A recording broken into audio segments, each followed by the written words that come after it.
Welcome to Season 4 of the Powered by Rock podcast. We'll bring you the best stories in rock music with a focus on highlighting independent rock musicians and their music from all over the world.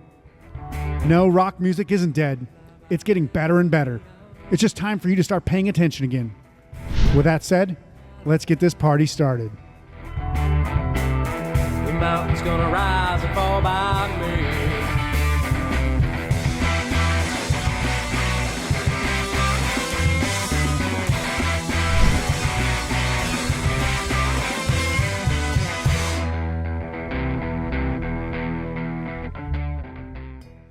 Hello and welcome to the Powered by Rock podcast. We're only speaking with one of the coolest guys in the punk rock scene in Sam King of Get Dead and the newly created genre-blending punk hip-hop project. That's a mouthful. Codefendants today. Get Dead has evolved from an acoustic punk rock band to a more up-tempo sound over the last couple of albums, sort of like layering some Rancid on top of Social Distortion, in my own opinion. But in the process, making something totally new and incredibly hyperactive in a live setting.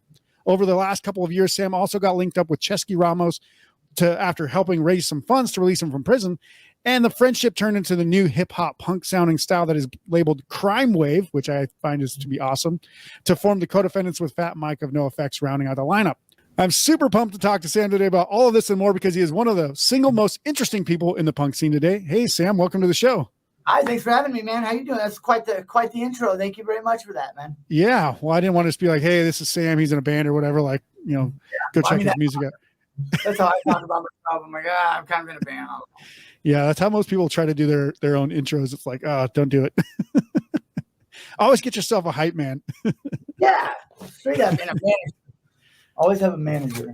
Yeah, exactly. The manager, you start realizing that as like you start being in a band longer and longer. They're like the main function of a manager is to be the asshole. Yeah, like you got to get fucking paid, or they're short on money, or you need something or something. You'd rather have the manager going and being a dick than somebody in the band, because then you don't like the band. Yeah. And so. Yeah, exactly right. It's like, you got to do the dirty work, but you don't want to do it. And you want to come back, but it's like, I don't want to have to deal with that manager. It's like, well, he's kind of our manager. We're not going to get rid of him. Yeah. So, it's just, you know how he is. You know how managers are. Yeah, exactly. Guys have to have a fall guy. I didn't want to say it. Well, I want to talk first about Get Dead because I find that, the music, obviously, like I mentioned in the intro, it has evolved over the years. I mean, it was, and it kind of still does have that acoustic punk rock vibe to it, but you did layer a lot more up-tempo, more electric guitar. And when I've seen you live, obviously you're not just playing, folk rock or anything like that. Yeah. So what was the kind of like the decision? Was there actually a turning point, or did you guys just decide, hey, we're going to just like start seeing what it sounds like with like a more up tempo and start throwing some electric stuff on here that's not fully acoustic? Honestly, I think it was just like a natural progression. I mean, we've been a band for way too fucking long. Like, yeah, I think it was like 2007 or something. Yeah, dude, I don't even know the math on that shit, but it's like over 10 years for sure. So, I mean, the first EP that Get Dead ever did was called it was just a self-titled, and it was all electric. It was hardcore. Yeah. Almost. It was like thrash like that. And then the next one we did was Letters Home, which was acoustic, but it was only acoustic because we didn't have any fucking money to do the electric shit anymore. We're like, damn, that shit was expensive. And with the acoustic shit, we could like do all the pre-pro stuff like at our house, and then bring it in there and just get it mixed, which we did with Josh Garcia at what's the name of that studio? It's in the Tenderloin. Yeah. Hyde Street Studios. Okay. That's where like Tupac did a bunch of shit. Santana, they did digital underground there. It was just like this history there. So we loved working there, but like it was pretty expensive. But for some reason, the Letters Home album, it didn't like blow up, but I mean, people liked it a lot. Got recognition, yeah. Yeah, but from that day forward, we have always been called an acoustic folk punk band. Yeah. I was kind of worried about that because, like, if I say this, I feel like I'm going to be an asshole just by saying that, because I don't consider you guys to be like an acoustic punk band, like Social Distortion, for example. No one that's ever come and seen a Get Dead show has ever been like, damn, that's a good folk acoustic band. Get Dead has probably played all together, maybe like in the 11 years we've been together, we played like 5 acoustic shows. Yeah. Maybe. And that's because they were like, you know, at a socks fucking skateboard tent at some festival, or like inside a record shop that we couldn't get loud at. So it's funny to me. I mean, at the beginning, it was bumming me out because they were comparing us to, like, they were saying Irish folk punk. And I'm like, Irish? The fuck? I don't know, one green clover fucking, you know, like, I'm Irish, I guess. I'm, you know, I don't even know what the fuck I am. So get that was kind of like weird. And then still to this day, people like, I don't know how many new press releases we've done and how many times we've like gone over this with people. And every fucking time, like even on this last run with NOFX, they even fucking know us. I don't even know who their PR person is, but like there's some newspapers here where they're just like, also, you know, with support by Bad Cop and acoustic folk punk, get dead. With an exclamation mark. What the fuck is this exclamation mark? And what the fuck is this, you know, this folk I punk? think the exclamation point means like it's really hardcore acoustic folk rock or punk. I mean, it's so hardcore that there's no acoustic instruments. Yeah. Well, I guess the drum set technically is acoustic, but yeah. Yeah, but it's we got amplified it now, so you know. Yeah. Yeah, and that's why I thought it was weird. Every time I kept seeing it, I was like, acoustic. And I'm like, I remember when they came out with like the first album, but I don't remember like heavily listening to it because I like at the time I was like not super like delved into punk because I kind of did like a 10-year break for some reason. What was that? It gets to be a lot. Like listening to like one genre for a long time. Well, you know, you get like music fatigue. I did it. You know, I went through a phase a couple years ago where I was buying nothing but like, you know, like 19 fucking 50s and 60s oldies, 7 inches and 10 inches. It was like, oh, this is great. And then like, I'm just like, I got to a point where I couldn't even hear that shit anymore. Every time I heard it, oh God, it would give me anxiety because it made me feel that at any moment I would have to get up and go flip the record over because they're 7 inches. Fucking song. It's the worst way to listen to music of all time. You have like 2 turntables with a mixer in it, you know? Yeah. Yeah. And I keep telling people that about vinyl. I have vinyl obviously behind me, but I'm like, I still don't have a record player because I'm like, I just don't like to get up. I don't really like to get up to flip a record over. And that gives you at least 5 or 6 songs on the side. And I'm like, yeah, for 7 inches, I'm never going to play that. Like I remember having to like switch DVD or VHSs back when like somebody was like Godfather's like three VHSs long. I'm like, I don't want to do that anymore. That's why we got digital. Straight up. Like I just bought it's like, why? Because I just bought a boombox, like one of these new, like it's a huge one, but it's got Bluetooth on it. It plays cassettes on it. I just realized that there's a CD fucking thing in the top. It's like put CDs right in. Yep. I'm like, this is great. They like improved on the technology. Yeah. So with records and how hot, like vinyl's like the best selling shit right now for some reason. God knows why. And cassettes, you know, same shit. You got to flip them over. But at least like this, my boombox will flip the cassette by itself inside of it. You would think all this vinyl resurgence going on that they would bring back the little fucking record flipper that did it itself. Yep. Exactly, you know? Right. But like mini jukebox style for like a single record, basically. Yeah. Yeah, straight up. But you know, or even just like, you know, I guess they have like Serato and stuff that comes with the vinyl plates that you could put on there. So technically you could just play a Serato record and have your iTunes playing through it. You know, I think it's pretty cool. I don't know. People like vinyl. I'm glad that they kind of like it. It's giving us more opportunity, especially with like the Codefendants releases is where we're really into the like the whole experience of the album. Like what the last one we just released, I think it's the actual This Is Crime Wave, the new one. You have to like destroy the fucking album itself, but it'll turn it, you can make it into a stencil, a Kodak stencil. We have 10 inches where the back is all jarbled up and you have to like cut it up. And if you fucking can figure out which 3 records you got to cut up to put together, it makes something that you can like take a picture of that will bring you somewhere. And then you get there's like a big Easter egg for the first person to get it. But it's like back when you get this digital shit, you don't get nothing. You get a little, you know, you get a little fucking QR code. Like I like having the booklet. Ceschi I love everything about the physical copies except for playing the music part. Yeah. You know, like you get to make the booklet and the art and do everything with it, but then you're just like, yeah, put that shit on the Bluetooth speaker. It sounds better. Yeah. Go outside with this motherfucker. Yeah. And I absolutely, I think vinyl is great. I love the fact that it's coming back because it helps people be able to afford tours. It helps people be able to like actually make money with their own music. They don't have to distribute through like a giant record label anymore to actually be able to earn a living and stuff like that. So that's pretty cool.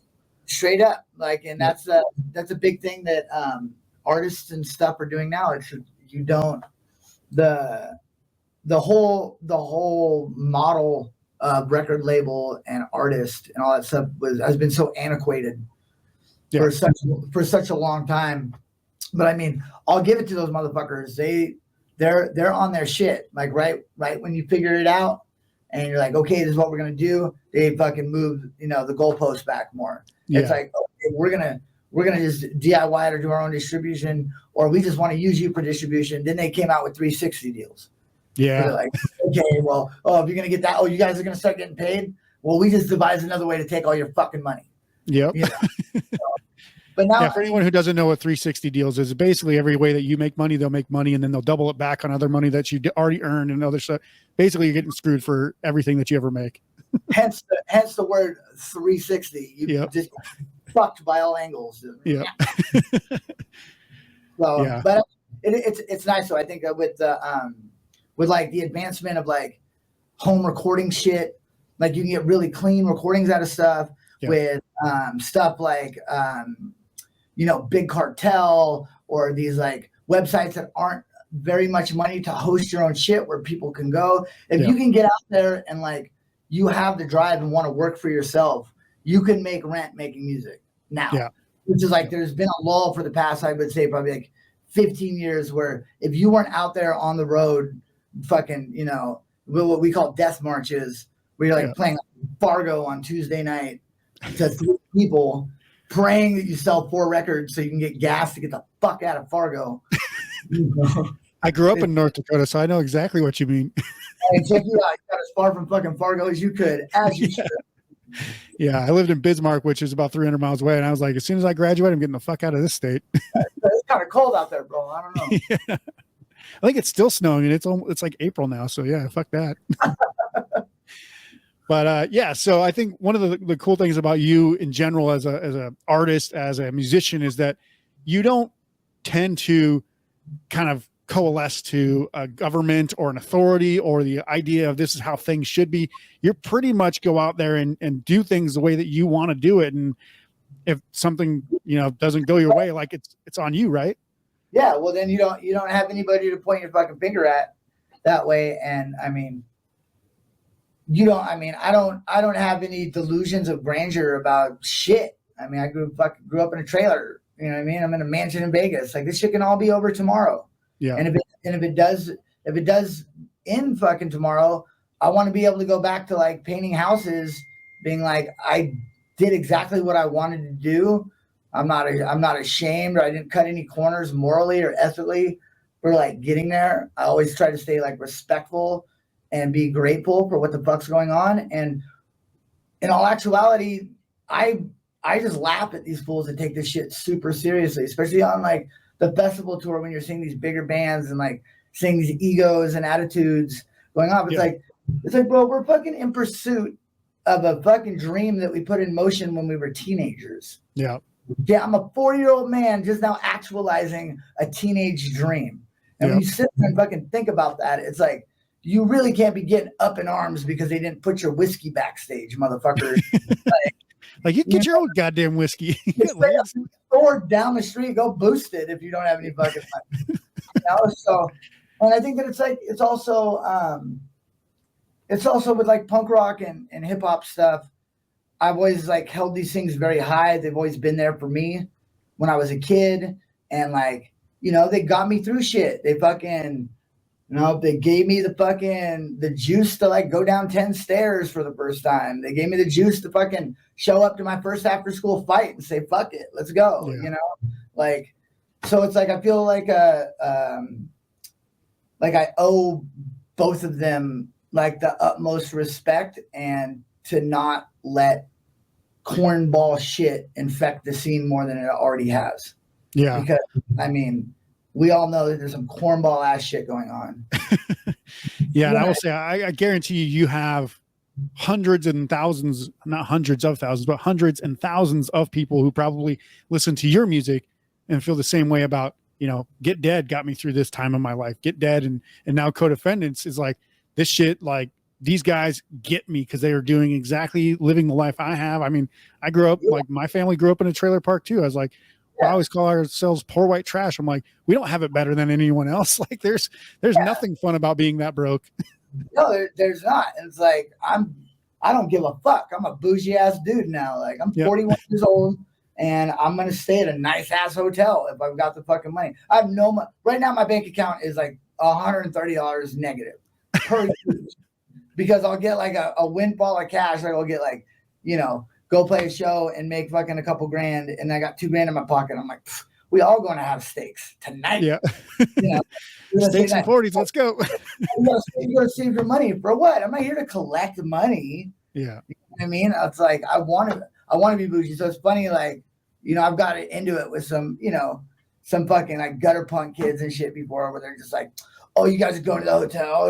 It's like, yeah, motherfucker. I'm not going to hang out in a fucking dumpster with fucking who's got fucking herpes that you clearly have all over your mouth, motherfucker, to drink box wine, and you got dropped off here in a fucking Mercedes, player. So shut the fuck up. Yeah. You know, I grew up in like the Bay Area. We saw these kids get dropped off in Berkeley and SF and like nice ass cars, and then like go in front of Amoeba and start spanging for change so they can go act like hardcore in the park. Like, man, miss me with that shit. It's ridiculous. But I mean, kids do what the kids are gonna do. You know. Yeah, I'm a bougie ass bitch now, and I'm gonna fucking. It's like, you're not gonna catch me at a barrel burn or anything. Without central heating. I'll light some shit on fire. Don't get it twisted. I'm from the country. Yeah. Like, you know, I'm not. I will steal a car before I sleep outside again in the Gulf. Yeah, I can tell you. Sure. I'm willing to go to jail to stay warm. Is how bougie I am. So I think the one thing that I feel is a pretty common denominator between all of your musical projects and just kind of the general direction of your music is that you pretty much don't have a fondness for government, police, other institutions, politicians in general, and, you know, obviously other institutions that have a history of mistreating marginalized groups, obviously, in this country. It's not to say that you only talk about politics or society issues, but that seems to be kind of a common thread that kind of weaves it through itself. I was just curious, is there anything that kind of ignited that within you personally, or was that kind of just like a bunch of things that happened over the years, or how did that come to be? Yeah, I mean, it's just like the normal, you know, fucking poor kid upbringing and shit. You know, my mom went to prison a few times. She killed a man, and like I had to go live with my grandparents for a while, and then like get reintroduced to my mom. And so like I always, you know, went to visit her in prison, and I've just like since then it's just like left a bad taste in my mouth. And growing up, just like watching how like the police would like sheriff showing up at our house and the way that they would treat me, they would treat my mom and the friends, and like, you know, it puts hate in your heart with that shit. Yeah. And then it gets to a point where it's like you start getting older and you start realizing that like, yo, when I see a police car next to me, I don't even have a criminal record. I haven't even done anything, but their presence makes me uncomfortable. Yeah. It's like PTSD. It's like, I don't like them. I don't like the shady shit that they do. I don't think that like, I know that it's necessary, much like religion. Like, if anybody believes that there's a fucking man in the sky keeping notes on you, more power to you. Yeah. I want you to think that they're keeping notes on you, because if you believe that shit, if he wasn't there, what the fuck would you be doing? Yeah, you know, exactly. So, I mean, do we need law enforcement? No, I don't think so. I don't think that anybody should be put in a fucking cage because the registration on their vehicle is out. Yeah. And they weren't even doing it. Like, for instance, single mom, 3 kids, 2 jobs, can't pay the fucking registration because she had to pay rent and get groceries for the kids. Gets pulled over on the way to her fucking second job of the day because she has no registration on her car. Yet she didn't run a red light. She wasn't speeding. She's obeying the law. Cops pull over. She fucking gets her car impounded, can't make it to work, loses her job. Now she's got court. She can't get to court because she got 3 fucking kids at home. So what does she get? A bench warrant. What do they do? Next time she gets her name run, boom. She goes to fucking jail into a cage because of a sticker on the back of a fucking car that she was, you know. I don't think that that's not law enforcement. That's money. That's fucked up. Now, do I think somebody's a fucking rapist, a pedophile, somebody's going to break into somebody else's home and steal their shit that isn't theirs? Like, do they need to be fucking enforced on? Absolutely. But I also think that there's people that want to complain about this shit all the time, and nobody has any suggestions of what to do. Defund the police. Blah, blah, blah. Okay, cool, motherfucker. Then what? Then you get like what's happening up in Portland and shit. They got whole zones in there that are fucking chaos. My buddy sends me videos of crackheads just shooting heroin in his car when he's trying to go to work in the morning. Yep. Buddy of mine lives up in Oregon too, up in Portland, and he was like, I just about got mugged by a freaking crystal meth addict while walking my dog. I was like, Jesus.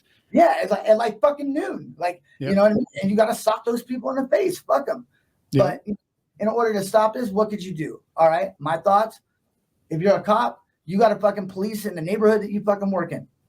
Give them fucking 10 blocks of that neighborhood. You're more likely not to pull over that single mom that's got 3 jobs with the kids for the sticker because you know her.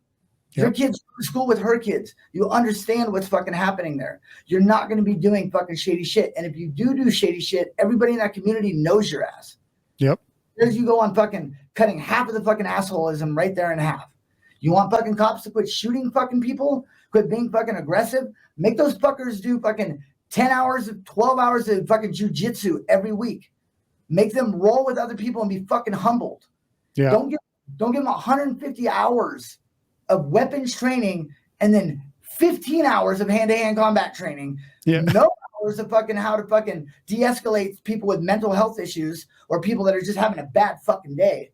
Don't give them any training. Just teach them how to fucking back. What do you think's gonna happen, dude? Yeah. And so as much as they think that they're like, the police are enforcing the law, really they're creating laws as they make things happen because they're like, well, this is, in my estimation, this is breaking this law, but it's like, you're not actually the judge. So you don't get to make that determination on the spot. You just need to make sure this person is seen before a court of law. But they do. I just got out 2 days ago. I just got off of my parole, and it was for felony assault on 3 people that were trying to fuck with us in LA. And it was 3 fucking grown men running their mouth. And I fucked them up, and the cop immediately charged me with 3 felony assaults, with 3 felony intimidation of witnesses. Because the cops were across the street, and I pointed at them. And I said, if you guys keep fucking barking, those men will not help you. Yeah. And that was intimidation of witnesses. But the cop's not the judge. Why does he get to say, oh, this is a felony? Motherfucker, you don't get to put that on me. But now I'm in jail though. So it's like it was $100,000 bail. Yep. If I didn't have fucking 10 grand to get out, I would have sat in that fucking jail until I had court. And all that court would have done is say, hey, what's what happened the first court date I had? They said, this is a preliminary hearing. We'll see this again next month. Clack, clack, back to holding. Back to jail, yep. So you're not proven innocent until guilty. You're fucking guilty locked in a cage until you're proven innocent. Yep. So this is where my whole authoritarian anti-cop fucking shit comes through. It's like you're pissing in our face telling us it's raining. This whole thing is based on privatization of fucking jails and making money. And then the state being in cohorts with the fucking privatized company, which is supposed to be illegal. These people are telling us to separate God and state, right?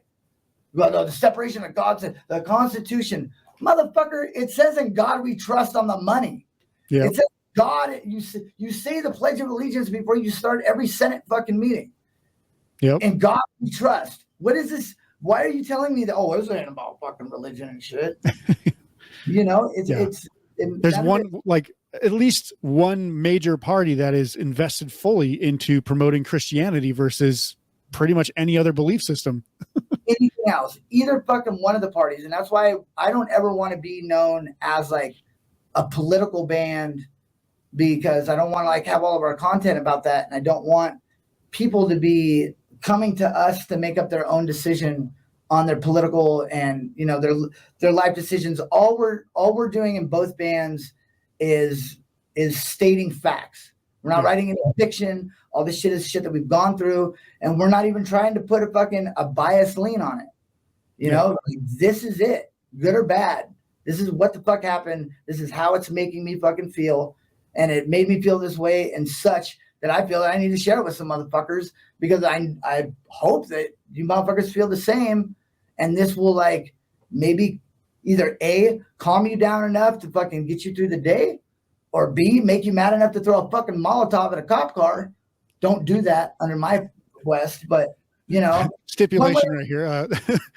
Let's not throw Molotov cocktails unless they assault you or do something fucked up in your neighborhood. Then you can kind of, like whatever it is, whichever way they go, whether they want to go, you know, if they want to go pacifism way or if they want to go the fucking militant way, it doesn't matter as long as people aren't just sitting idle in some mediocrity, fucking rubbing on their phone where everybody's got a filter on their fucking face and shit isn't real. And it's like a lot of these new generation kids never had older OGs to fucking school them on how to behave in public.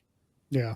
You're getting 25-year-old men that are fucking trying to act like they're fucking lumberjacks and shit. They want to act tough at a fucking bar. You sock them in the face and all of a sudden they're crying and calling the police. Like, do you not understand how this works, young man? Yeah. Back in the 90s, you might have got shot. So you should be happy that you just got an ass whooping instead. Wake the fuck up.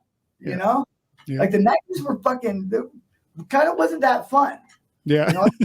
Everybody looks back like, oh, it's grunge and hip hop. It's like, yeah, and people got murdered all the time. Yeah, bro. People, and like in the Bay Area, people used to just drive by in their car and you made eye contact with them because you're sitting at the bus stop. They would hit the brakes on your ass and be like, you dogging me? Yep. What's that you from? And they would get out the car and then you'd have to fucking run or fight, motherfucker. Yep. That was just sitting in a bus. Now it's like, oh my God, did he look at me aggressively? I think I need to talk to a therapist. The funniest shit to me right now, and I'll get off the political shit, is the fact that I was talking to my nephews and I was like writing like a quick note to my brother in cursive. And they were like, what the fuck are you doing? What is this? Like, they know, like, how can anybody read this shit? Yeah, what the fuck is this? I was like, you guys are like, one of them was like 12. The other one just graduated as a Marine. And I'm like, yo, bro, this is cursive. They're like, oh, they don't teach that in school anymore. I'm like, how the fuck are you guys going to read the Constitution? Yeah. It's all in cursive. All of it. You know, oh, it's translated online. Yeah, but what if computer stopped working? Yeah, you got to go see and my one nephew the younger one brought up a good point. I was like, yeah, but you need to go see the original one so you know what the fuck it says. And he's like, they got printers, bro. They just make that, like, they just change whatever they want in there anyway. That's probably not even the original one. Yeah. It's like, true. I think Nick Cage stole that a long time ago. I was going to say, Nick Cage already got that one. You know, I watch all Nick Cage movies, dude. They're so fucking crazy. I don't know if it was I think it was the Declaration of Independence he got, but not the Constitution. But either way, same. Yeah. Both in cursive. Yeah, for sure. they didn't really write in regular ass, you know, standard block writing or whatever that back then. No. All right, so let's kind of switch back to some of the music because I have a couple of music questions, and then we'll go to a break and we'll do some hot seat questions. But the first thing I wanted to kind of point out was, I had read that actually you guys, when you were doing Dancing with the Curse, this was the album that came out in 2020. I want to say for Get Dead. I think it was 2020. You actually had sent Fat Mike a demo that wasn't actually the right file or whatever. And it was actually you just kind of doing some rapping. And that was actually used as the intro for the beginning of the entire album before Disruption. Yeah, I was just curious if that was in any way sort of like a realization. And you do have kind of like a rap like vocal style for a lot of your songs anyway. But I was wondering if that being released as such kind of started to kind of put a little bit of a trigger or a catalyst in your brain, is maybe this could be something that I actually do as a side project, and hence now here we are with Codefendants. Yeah, I mean it definitely did. Before I was in Get Dead, I was very much into underground hip hop. We had our own label called Kitchen Cuts. I did battle rapping. I did all this shit. And then it was actually Stacey D. I was living with her in San Francisco, and she got me into punk rock because my little hip hop lab was in their jam room. And I mean, all of this wouldn't be going down without Stacey D. I love her. Thank you very much, Stacey. For 2 years, we started Get Dead. She would show up to our shows, and like, I'd get off stage and have to like look over and be like, "How'd I do?" And she's like, "You're getting better, I guess." Like, you okay? You okay? For those who don't know, this is Stacey D from Bad Cop, Bad Cop, obviously. Yeah. Fucking, oh man, she's the goat. But yeah, man. So I've always had like a hip hop background. But yeah, when Dancing with the Curse came out, I mean, I never really stopped making kind of like hip hop ish music. I don't ever stop making like songs. I just got songs, whether it's I'm ever gonna use it or not. Even when it was hip hop songs, I liked writing raps because it was like, you know, I have to put in 2 pages of words versus like a punk song is like a quarter paragraph sometimes. Yeah, you can stretch that out. You stretch that shit out. You can't do that in hip hop. So it's a good, you know, it's like any other muscle. It's a good fucking exercise to doing things. And it really came in handy with kind of not having the same kind of cadence and stuff as a lot of punk rock does. So it kind of makes it stand out a little better. But I mean, once Dancing with the Curse came out and people were like, damn, that rap stuff at the beginning, I was like, oh, fuck.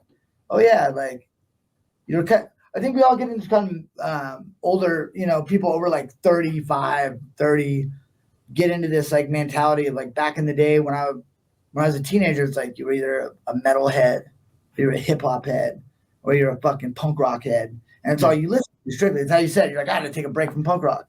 Yeah. You know, and so now I think very much so that the normal consumer of music is listening to everything, like your whole genre and everything's off of Spotify or YouTube or whatever. So everything's on shuffle. Everything is a different genre now. So people are way more open to these different things. I mean, if you listen to any new country song, it's all hip hop based beats. Yeah. With like pop singers. And it's like, what is happening? It's a pop singer dressed like a country person doing fucking hip hop. Yeah. They just sing with a twang. That's all.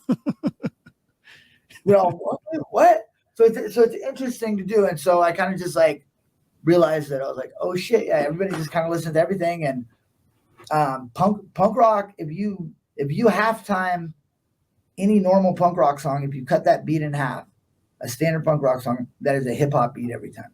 Yeah. It's not a bad way to look at it. Beat, it's a fucking punk rock. That's why hip hop and punk rock work so well if you do it right, because it's basically just the same thing. It's like you just have to either slow down the flow or flip it up. Either one, you know? So I don't know. I just always like making music to stay sharp, and I'm glad that people like that hip hop shit because I enjoy making it. Yeah. And with the Codefendant shit, it's funny because it's like, it's almost like the Get Dead thing with the folk punk thing, you know? It's like everyone's like, oh, this punk rap project fucking with Ceschi the rapper. And, you know, Ceschi loves that shit because it's like, when I'm in thought that was interesting too, because I'm like, he was essentially an acoustic folk punk. He is a folk rocker. He's a folk punk rocker. So like, I mean, I was very confused about. I actually asked Brendan from Mercy Music. I was like, "What actually is Codefendants?" Because from what I'm reading, I don't understand what the fuck is happening. They're saying it's acoustic folk, Get Dead, and then a rapper who is. I'm like, none of this makes sense. And then somehow Fat Mike's involved. I really don't understand. So I was like, I have to talk to Sam about this because this shit, I'm just baffled. I mean, that's why I came up with that shit of calling it crime wave, because it's kind of like, you know, it's like new wave or something like that. It was because even with Get Dead, for 10 years, every time we do interviews and stuff, people always ask like, well, how would you classify this music? Would you do it? Because it's like, I'm not your traditional like punk rock head. Yeah. You know, I'm not like fucking oi oi or, you know, any of that, but I'm also not your traditional fucking fresh fucking hip hop dude, you know? I'm a skater from the 90s. Yeah. We listen to all that shit. Yeah. You know, only the tight shit. Because skaters yeah. But it's just like with this, that's why Crime Wave, I was like, okay, let's just call it Crime Wave. We'll make it our own genre. And then if anybody asks us, well, what does it sound like? We just say, oh, it's Crime Wave. And you don't elaborate on it. You just keep it moving. Yeah. It's like, you don't know what Crime Wave is? We can do it better. Yeah. Fucking better ask somebody. The Codefendants album, me and Ceschi were thinking about this. It's like, everyone's like, oh, this hip hop punk rock crossover shit. It's like, if you actually listen to the whole fucking Codefendants album, there's only 2 rap songs on there. There's only 2 hip hop songs. And one of them had DOC from NWA on it. Yeah, I was just going to say with Doc on there. Yeah. It's not a crossover fucking anything. We're not doing a punk rock song with hip hop in any of that stuff at any faction of it. Yeah. We have It's not like you're listening to a fucking Limp Bizkit record. Let's put it that way. And you know what? And it's a very thin fucking line if you're gonna do, you know what I mean? It's a very thin line. And you know, even with like Limp Bizkit shit, it's like I'll never knock a band or anybody that's out there making fucking their living off of that shit.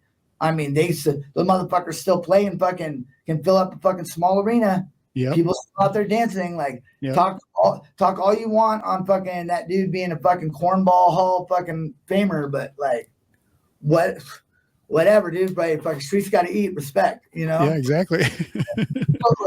I know it's just it's fun. It's fun right now with the Codefendants because it's like, oh, this rap fucking hybrid shit. It's like, we got like straight. It's either like folk sad fucking songs, punk rock, or rap. It's not like we're not trying to blend genres to like within the song. I mean, I guess I don't know. It's crime wave.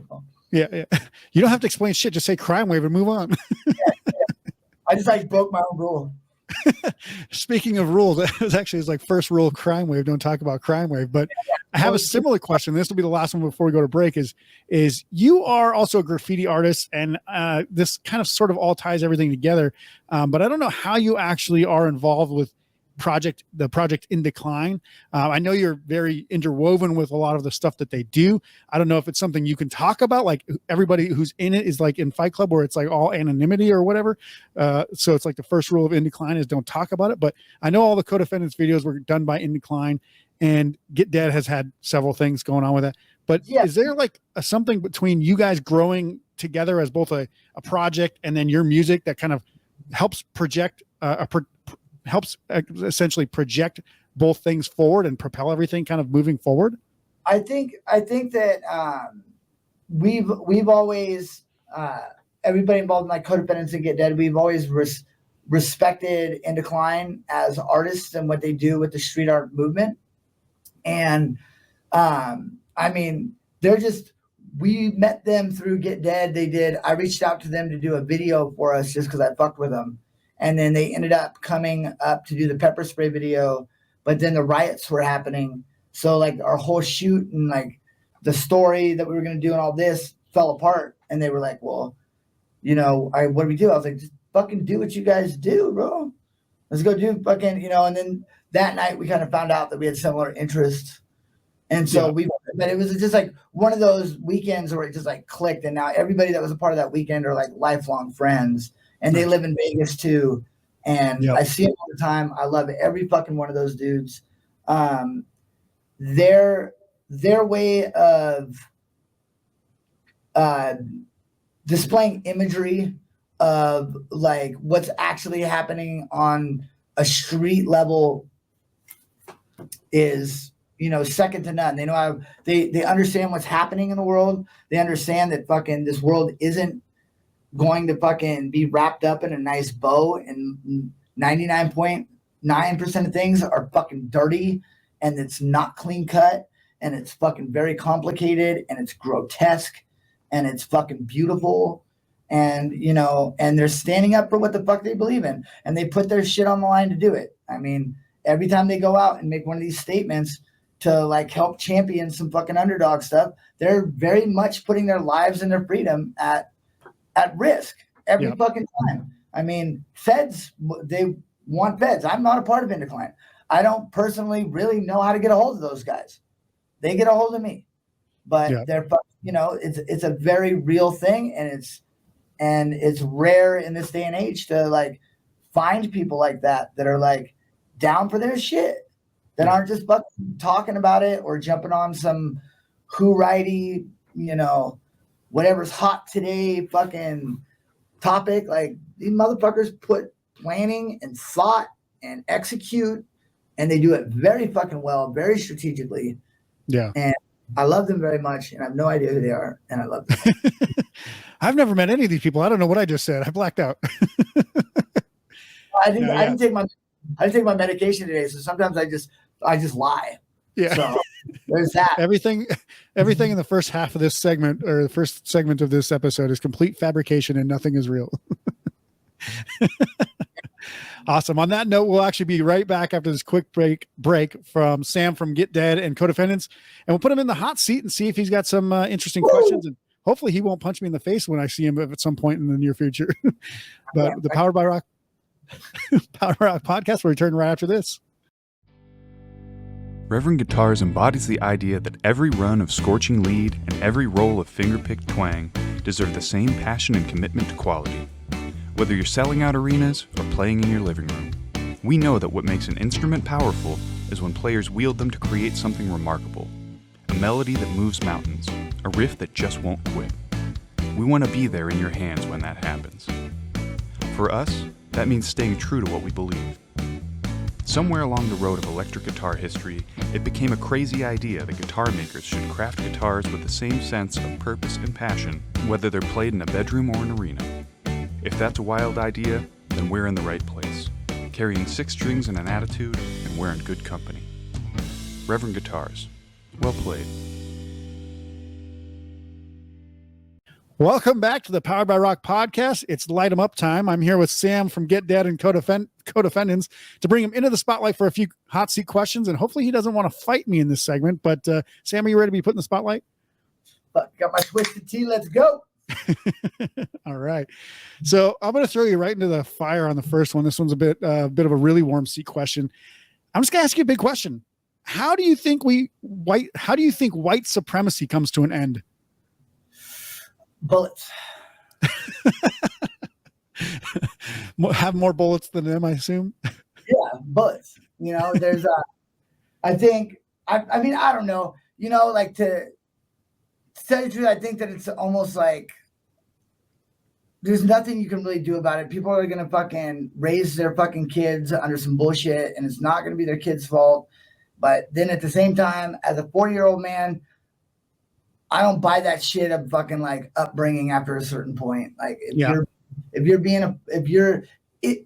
race anything, if you're using your power or your race or your class or anything to fucking marginalize anybody underneath you, it's fucking wrong, and it should already be instilled in you as being a human being that it's wrong. 90% of those motherfuckers know it's fucking wrong. Just like, you know, when you're a kid, you don't kick a puppy in the face. Yeah. You know what I mean? It's like, so like, if you're going to be a fucking white supremacist, you're going to be a racist piece of shit, just stay the fuck away from me. I mean, my main advice to you is don't. How do we deal with it? Bullets, in my opinion. Do we get to do that? No. But if you're going to have your fucking ideals, just have your fucking ideals. Just keep up your fucking self. Don't be fucking showing up trying to have your little fucking whack-ass Hitler fucking march down Main Street in America. You dumb, confused fucks. We went over there, Americans went over there to fuck the Nazis up. My grandpa went over there and fucked those German grandpas up for being Nazis. That's America, great America. So how the fuck are you going to sit here talking about make America great again with a fucking swastika on you? You dumb, confused fuck. That's why I say bullet, because it's the only way. Yeah. When I was going to say, a lot of people just think, oh, I can't wait till all these racist old people die. I'm like, you think that's going to kill racism and white supremacy? Hell no. Fuck no. It's not a matter of waiting until they die.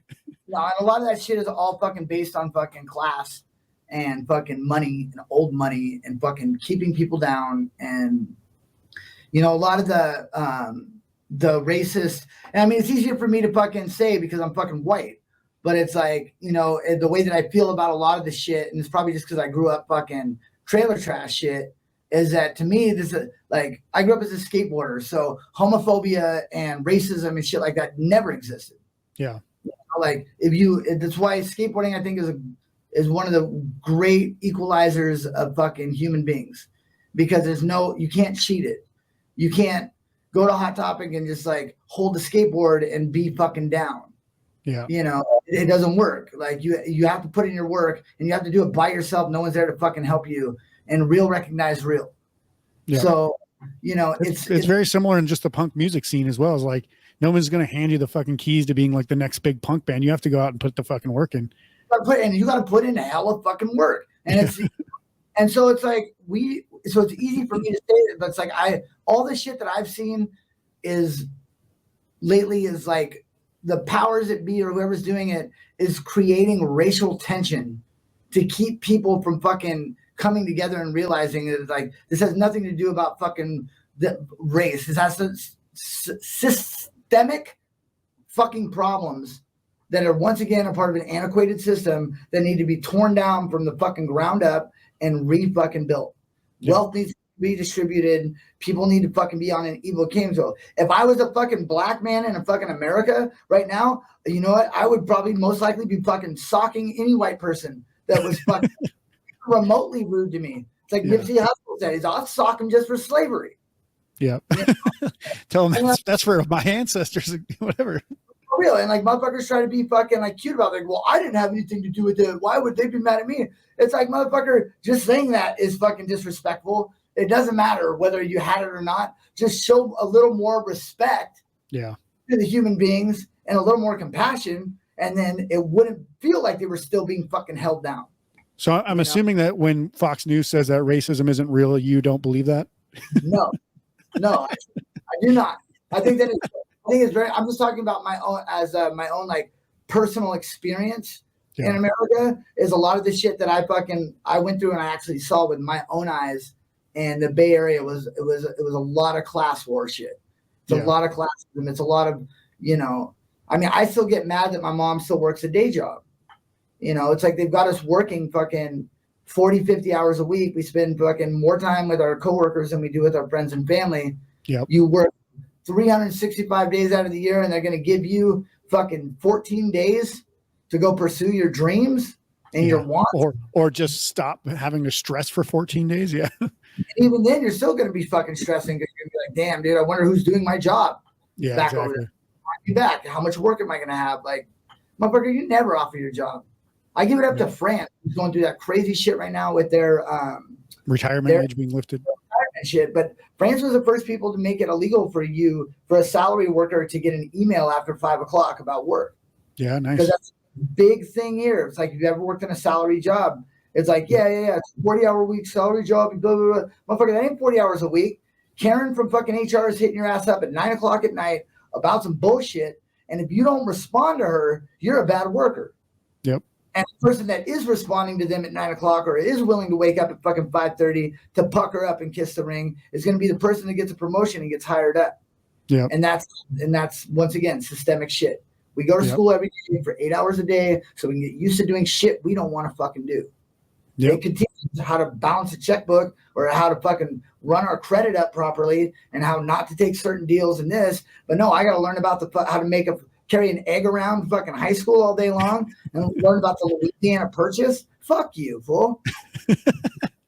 And this is maybe why I put it in our beginning of our introduction that you might be possibly one of the most interesting people in punk, because I've just been listening to you talk for only about 40 minutes now. And I'm like, fuck, I could listen to this guy talk for 10 straight hours. I'd be like, let's put a documentary on just Sam King for one day. Yeah, well, you don't want that. And I can tell you, doesn't want to hear me talk for hours, and that's both of my ex-wives. They don't want to hear me talk for one fucking hour. Let's get to question number 2, because you did mention, obviously, you're from the Bay Area in San Francisco, which for anybody who doesn't know what the Bay Area is, it's essentially San Francisco, Oakland, and the surrounding areas. Which it's actually been a breeding ground for punk and indie rock bands for decades now. And it may be hard to distinguish the area if you're from there, but do you feel like the area has some sort of inherent environment or characteristic that cultivates artists and activists? Yeah, I mean, like I said, man, it's like my experience with all this shit growing up was very segregated, divided by class. Yeah, you know, I think that with any great art, that I mean, and history shows it that it has always come from a place of struggle, in some facet. I mean, think about every great painting that you've ever seen. I guarantee that over 90% of them are not a happy picture. Yeah. It's probably not a very positive vibe, you know, because it's somebody. That's why it's hard to make good art when you're comfortable, right? Like you don't see like affluent people just creating great art that often. People to do it because they don't have it. I mean, I try to be very conscientious about that, man, because it's like, I get worried about it. I mean, up until I moved here to Vegas like 5 months ago, I've always had a job, dude. I've always worked 40 hours a week fucking painting unless I go on tour. And I go on tour and then I come back and I just go back to being a fucking house painter. But I have like ADD. And so it's like when you have like adult ADD, it's kind of like a thing called an executive disorder. Mm-hmm. So whatever I'm supposed to be doing, I want to fuck it up. Like if I'm painting, I don't want to paint. I want to be making music. It's like I'm in here all day. I can make music. I'm like, fuck, I should go like work or paint or something. You know. Now this is the job. Yeah. You know what I'm saying? It gets weird, but it's nobody like same with songs. How everybody's favorite song ain't about some sunshine shit. Yeah. I mean, I bet you're hard pressed to even you want a hot seat question to ask somebody. Tell me name 5 positive songs that they've or what's your favorite positive song of all time? Be like, fuck, I don't know. Don't Worry, Be Happy. Fucking whatever Justin Timberlake did for the Trolls movie, I guess. I don't know. I mean, yeah, was that Justin Timberlake or I think so. It was like it's just like Happy or I don't even know what the fuck it was called. Yes. Happy. Yeah. Yeah. Well, also Pharrell did a song called Happy because I'm happy. You know, the clap one. Yeah. So there we go. And then that might have been one I'm thinking of. I don't even know. I don't. We have 3 fucking songs all with the word happy in them to be a happy song. Other than that, there's nothing else. You know, there's no. I mean, I guess Smash Mouth. You know, you rock hard, get your game on, go play. Well, self-motivation, probably because he was depressed when he wrote it, right? He had to try to get himself out of a hole. Exactly. I mean, Smash Mouth's recording studio was across the street from my house in Campbell that I just moved away from. And they mainly record like underground hip hop heads from the South Bay area. It's weird. Oh, that's very cool. Yeah, cool. I'll do that little pop-up music video bubble thing now. Right. So question number 3, a little bit of a softer question, but this is just open to your interpretation. But what's your favorite thing about creating music? I would say that my personal thing that keeps me going with it is like lately it's been like collaborating. So, you know, Ceschi's got his war chest of just ill-ass producers that he's been working with for 20 plus years. I've got my fucking punk rock fucking friends that I've been working with for 20 plus years. And now we have Fat Mike in the fucking mix. So now it's almost bringing me back to that same story of being like worried about like being too comfortable. Cause I'm like, in a mansion, you know what I mean? Like I don't have to go to work. I don't have to fucking, you know, do this thing. And it leaves you all this free time to have these existential questions that you normally don't have time to think about. Yep. And so you find yourself in a very skittish place. And so, and then there's that other one in the back of your head of like, all this shit could stop tomorrow. And then what do I do after that? Well, that's where, you know, just, I'm a big believer in just like, I'm not religious at all. I'm a big fucking believer in like, this is all one moment. This isn't time. This is just one big pow, you know, and we're all in the universe. And we just manifested into Sam talking to you on the podcast. Me and Isaac killing it. You know, it's our time to be these things right now.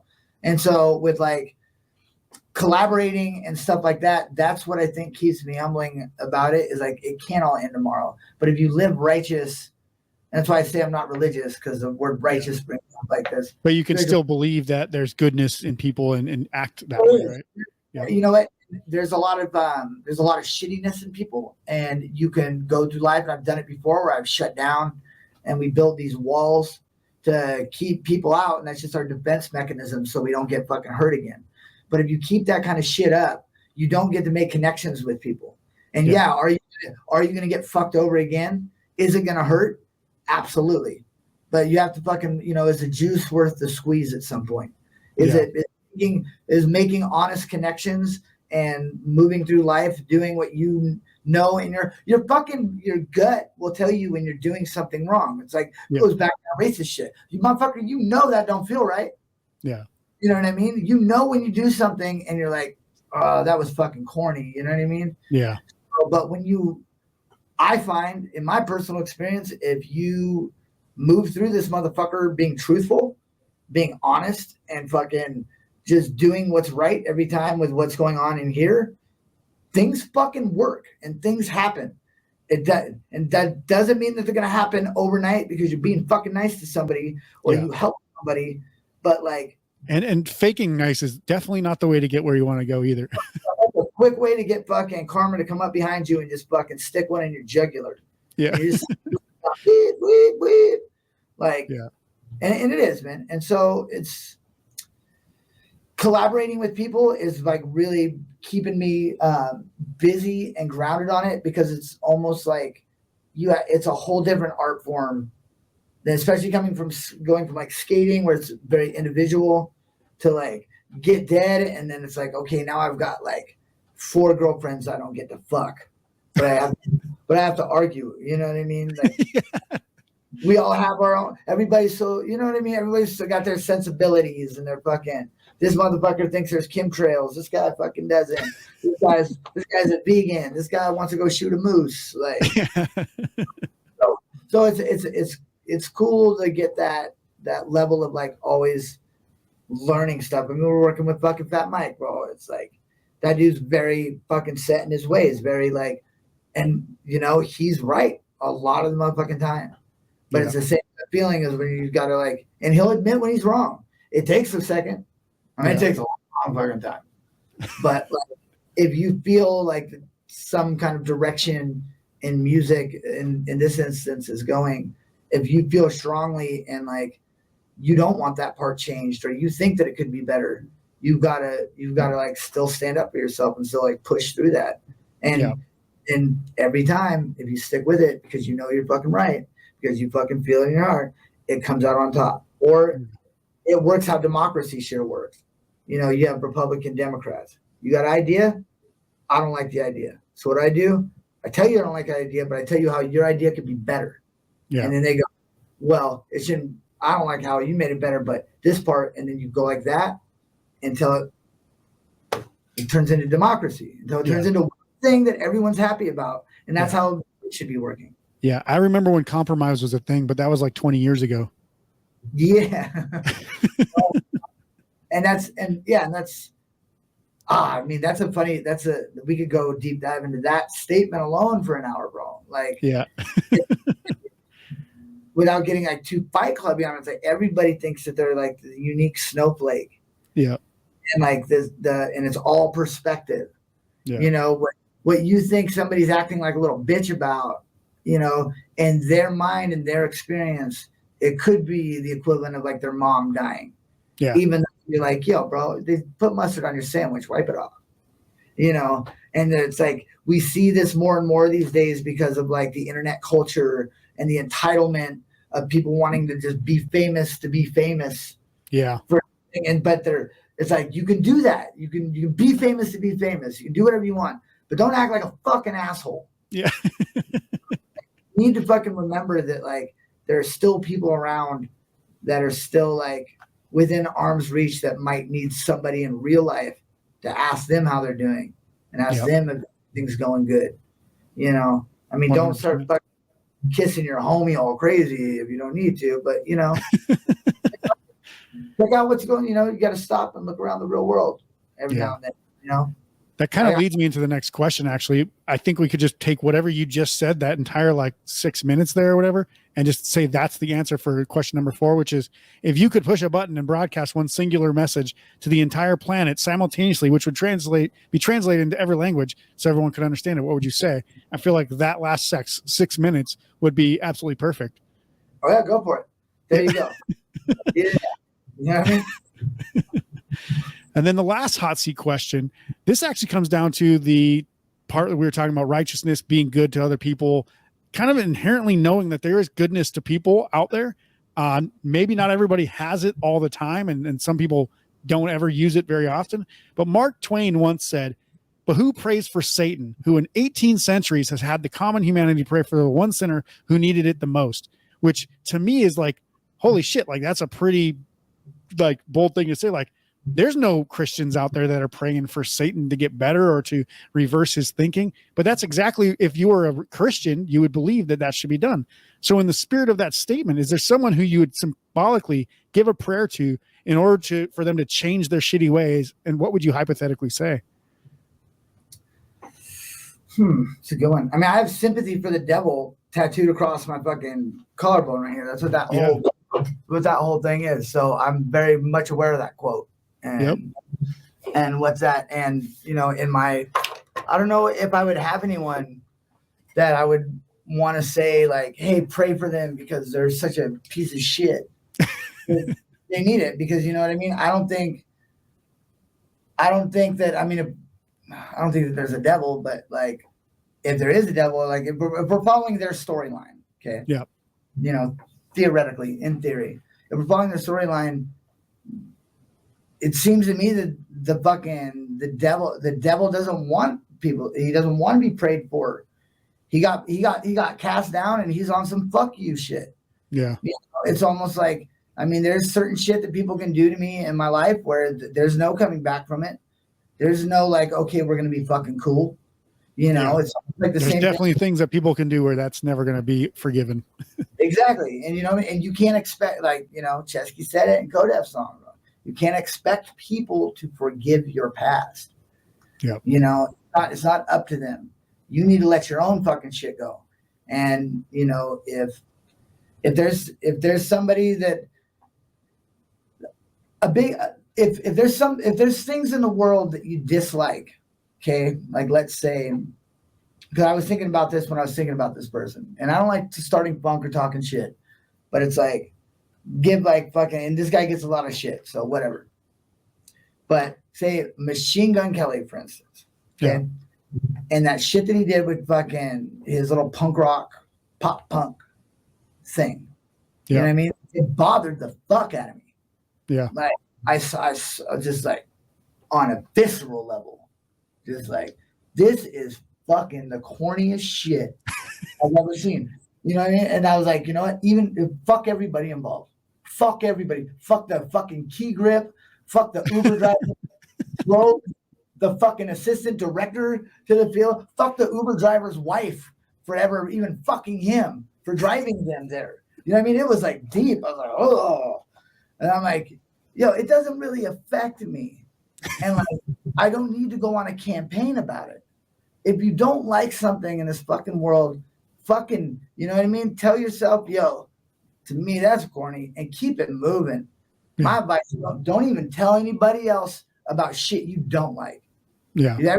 We need to start telling everybody what we do like and what is going good with us, not what's going bad. We shouldn't be hanging out with friends and having a fucking trauma dump session every time. Like, this sucks, and this sucks, and this sucks, because you're just fucking building this little shit force field around you where it's like, you could just be hyped when you see it. Like, why not, dude? It's fucking good, bro. I got like $6. I know you got 2. We can get a 12-pack right now. We can go on the train tracks. We can throw some rocks.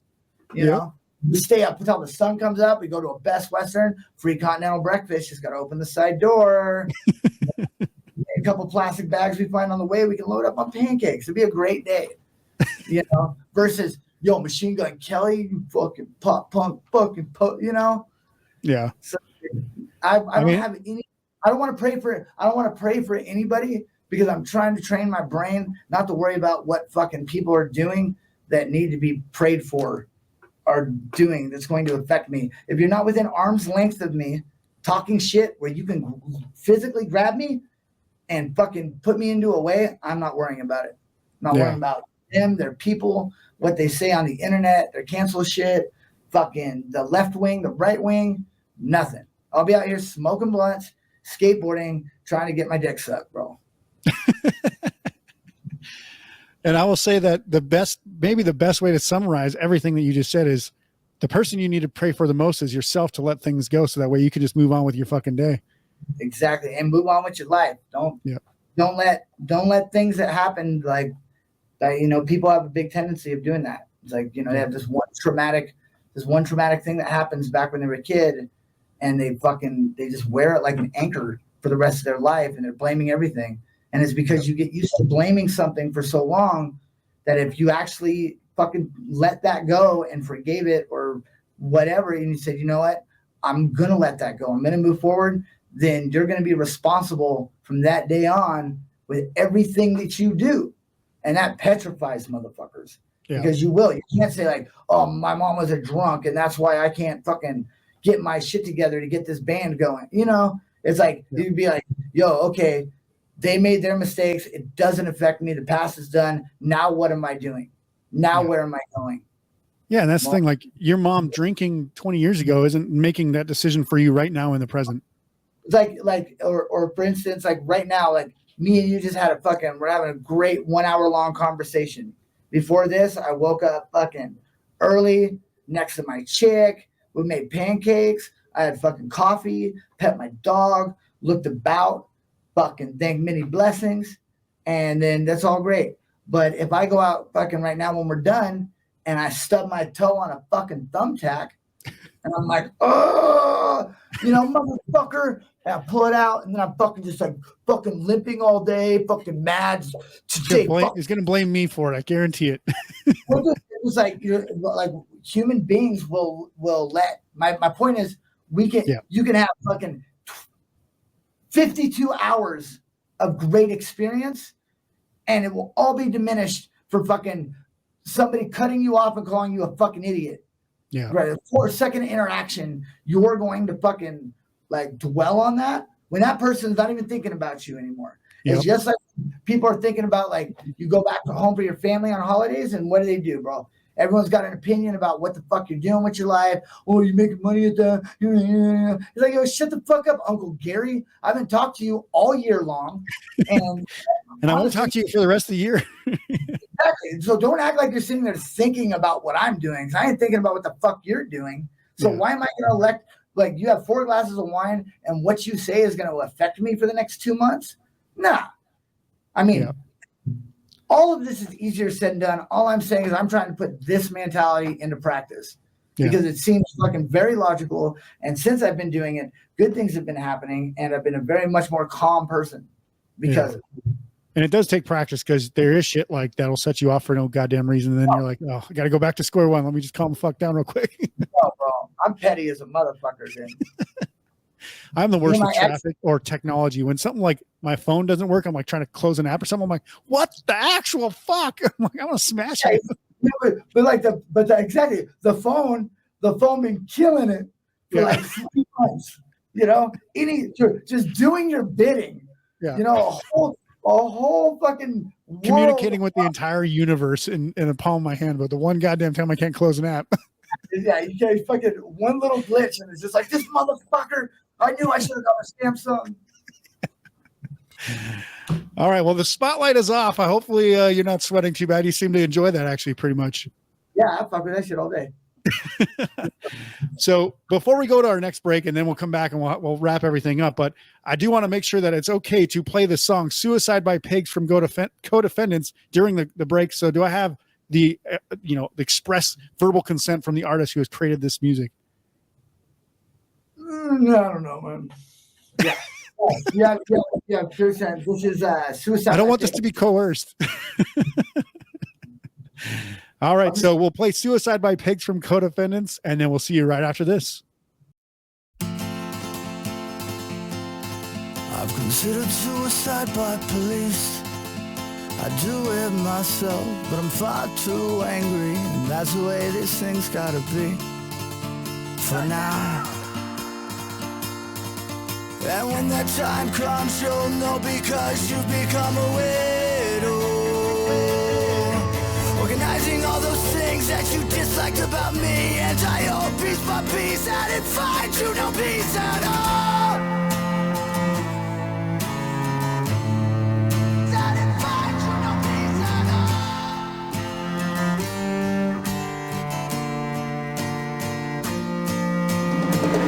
Never had a smile that lit up every room that I came into. All those intentions were self-serving. If my eulogy reads like a scene from some bad Hollywood movie, it would seem that none of you knew me.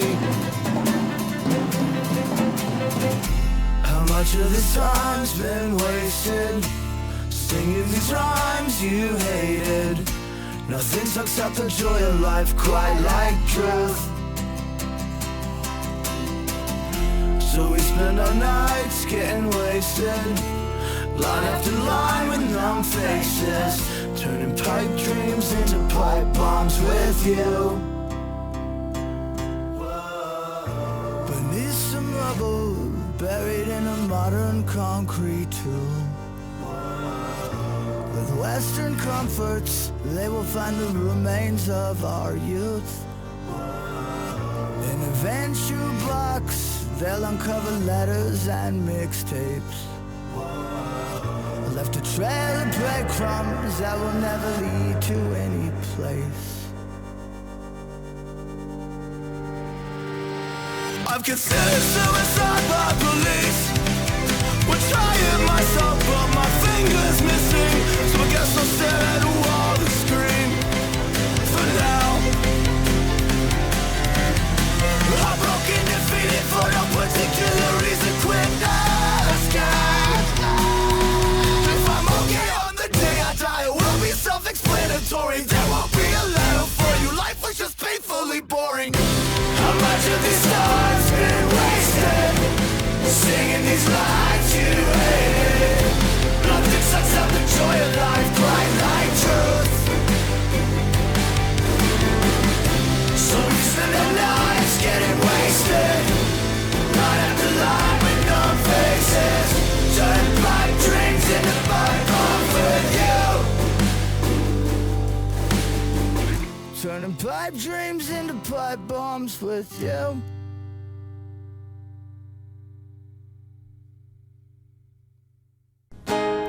Running your own music career is incredibly difficult. Trying to get people to like, share, comment, listen, follow, it's all just overwhelming. Most musicians give up before they ever achieve success, and that's the worst. If you're looking for a better way to grow your music career, head to DIYrockcareer.com for some absolutely free training. It costs you nothing, and it could be the difference between hitting your goals and quitting your dream. Go to DIYrockcareer.com today by clicking the link below this episode. Then I lost my way. Welcome back to the Power by Rock podcast. All right, Sam here from Codefendants and Get Dead. I know you guys just had an album release party for the Codefendants in Las Vegas. Obviously, I just found out today through our conversations kind of off the air that you now live here in Las Vegas with Mike, Fat Mike from NOFX. Yep. And you guys announced some dates in the UK and EU with Get Dead and Codefendants, like kind of partnering together. Can you talk about what else is on the horizon for 2023 for both projects? Fuck, man. Get Dead right now. We're working on our next album. We've got about I think probably maybe 13, 14 songs done. So we'll probably sounds good. Send it out. Yeah, we'll probably try to get that up to about 20 to 25, and then we'll whittle it down to 10. With some EPs and shit, hopefully, or just a couple releases. And then Codependents is working on Code F2 right now. We've already got half of that almost completely done. I'm going to be probably releasing some of my older hip hop stuff, Louis Regal, through Ceschi's label Fake 4, or the Bottles to the Ground label if Mike wants to take it. We're going to be touring, man. We got the Codependents tour coming up with Zeta, and there are Zeta's a great band from Florida. They're originally from Venezuela. Get Dead will be joining Codependents for the dates that they can, and then that'll be pretty much all of April. And we go to Barcelona to start the fucking NoFX farewell tour, and then we're flying over to London and do the UK and with Get Dead and Codependents and the Melvinator. Melvin from NoFX playing DJing, so he'll basically be headlining these club shows every night because it's just a DJ fucking party, which is awesome. Fucking, I love Melvin. I love the Melvinator stuff.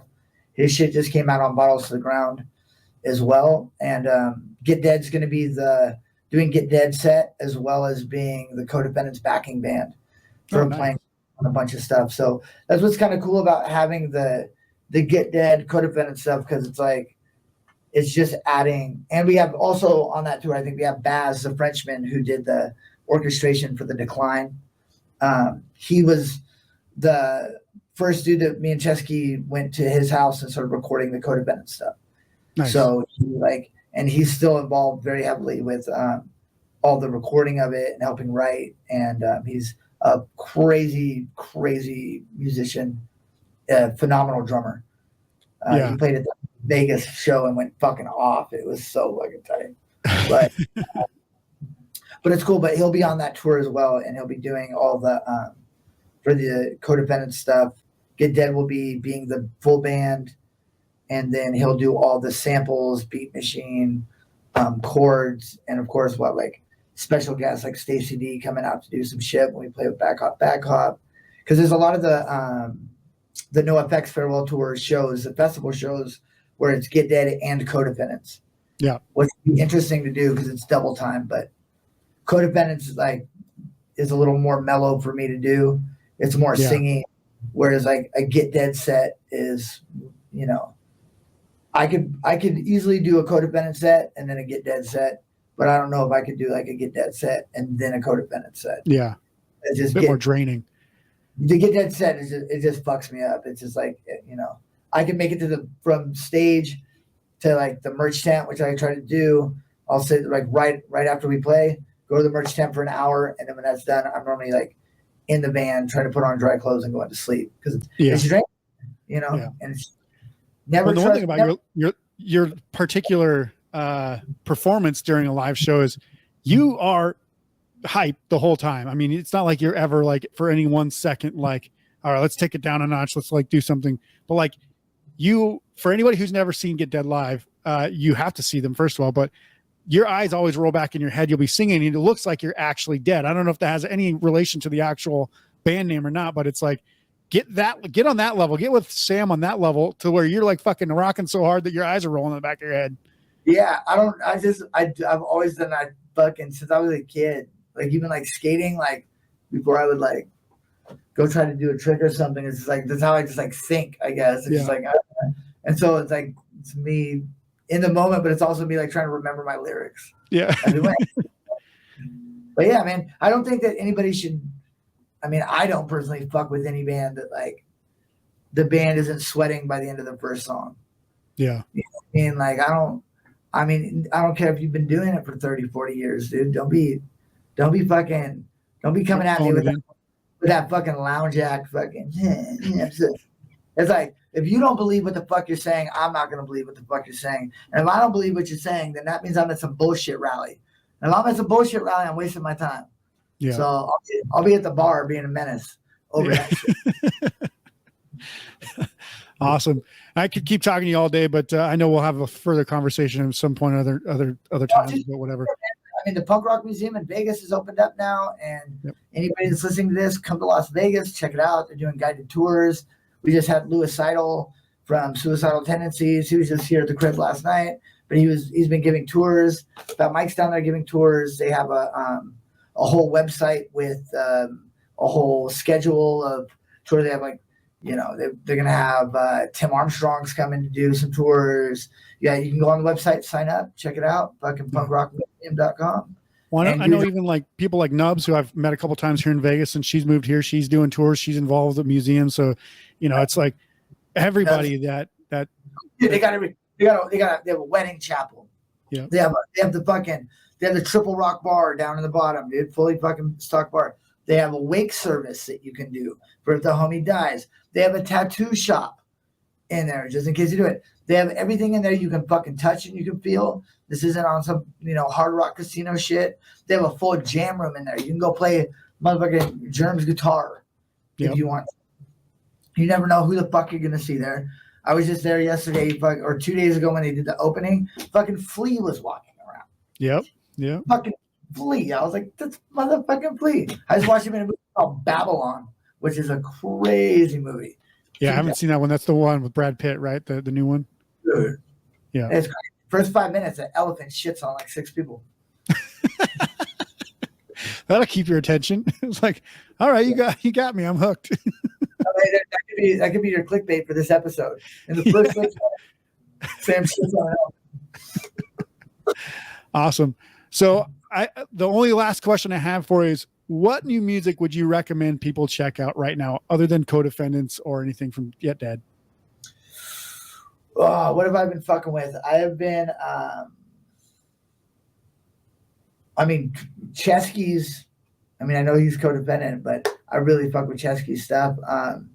Ceschi's album that he just came out with, This Guitar Was Stolen Along with the Years of Our Lives, is just, it's beautiful. And there's some songs on there that we were actually going to be on the Codefendants album that we just didn't hash out, that he ended up like making very beautiful and putting on that album, like Long Shot. Check out the song 2020 from Ceschi and Long Shot are both done. The animation, everything's done by our friend Morgan's brother is his name. And it's 2020 will make you fucking cry.